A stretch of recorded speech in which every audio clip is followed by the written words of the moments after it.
il y a assez de profils qui peuvent prétendre également à prendre la tête d'une ou autre des sélections. Je crois que on va pas continuer à faire dans le laisser-aller. Parce que quoi, vous l'avez dit, le bilan c'est quoi maintenant? C'est 3 matchs, 3 défaites. 4 buts à 2 au niveau des seniors face au Ghana. 2-0 contre l'Afrique du Sud et après 4-2 contre le Maroc avec les juniors.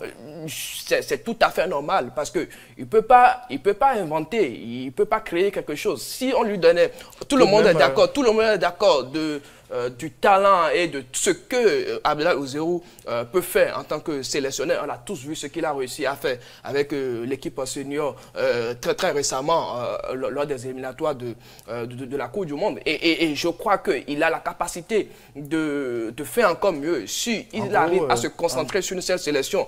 Je ne peux pas être aujourd'hui avec une sélection junior et avec une sélection senior en même temps.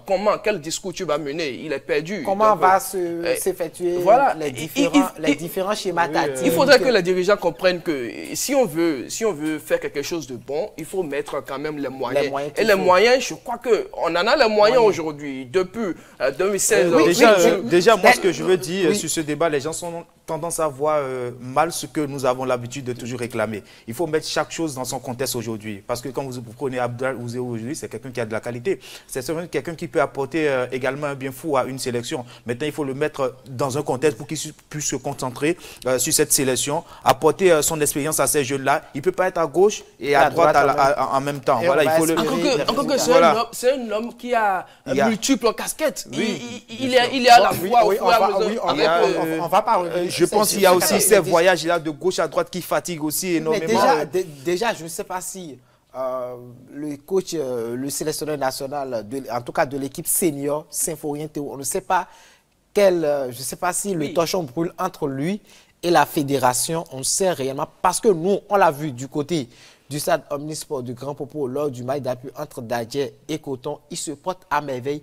Mais comment comprendre que pour ces matchs amicaux, il a été mis de côté? Pour les éliminatoires face, je crois bien, face à l'équipe de la Sierra Leone, on avait dit qu'il était souffrant. Oui, on est d'accord.